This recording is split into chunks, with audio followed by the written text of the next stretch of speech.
The Supreme Court of India wants to remove all stray dogs from the street and put them into shelters. Now, a shelter sounds good when compared to a street where they have to go through being thrown stones at unnecessarily, being driven over by cars, with no food, water, or a roof. So, a shelter sounds better. But in order to maintain all the dogs in Delhi, the land required, the food expenses, the medical expenses, the staff, the veterinarians, etc., the government will need thousands of crores. But we all know that the government has no intention of doing any of this. A High Court judge was found with 15 crore unaccounted cash. Now, just because one guy did something wrong, we cannot put every judge behind bar.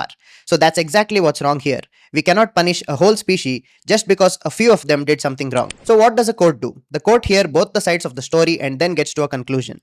Now here, one party involved can't even keep their point. I agree that dog bites are an issue. The humans have kept their point. But what about the dogs? What about the acquisition of forest land that made them come to the street? They were just dogs. We brought them to the streets.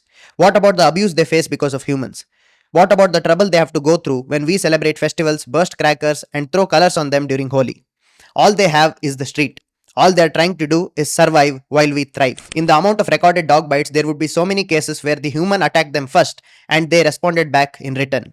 All they can do is bite. They cannot use words or weapon like us. And aggression comes due to fear and environment. Have we created an environment where they feel safe? Have the people of the community treated them as part of the community? A human with all his facilities, technology, and comforts has aggression, depression, and anxiety and does robbery, rape, and murders every day, while expects a dog who has nothing but problems in his life to be calm.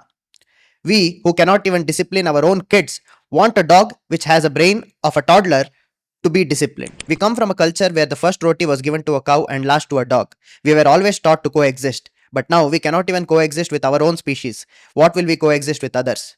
Throughout human history, we have successfully endangered and made n number of species extinct. So this isn't something new to us. But who are we to decide if a species has to live or not? We need a dog when it comes to sending someone to space for our research. We need animals when it comes to our religious beliefs and sacrifices. But when it comes to coexisting, we don't need them. God made us better. He gave us the ability to think and to communicate our feelings. He made us better, but not special. We are not above any other species. This world is just theirs as much as it is ours. Every life matters. Don't know what the final decision is going to be. It's not about being an animal lover or not. It's about what's right and what's wrong. So let's not sit idle while there is something wrong happening right in front of our eyes. So anyone in Delhi or throughout India who can adopt a dog, please give a chance to these indies. They are just as good as any breed out there. I have 4 at my place and it's one of the best decisions I ever took. So let's give them a home that they never had. Let's do our bit. Hare Krishna. Truly Indian perspectives.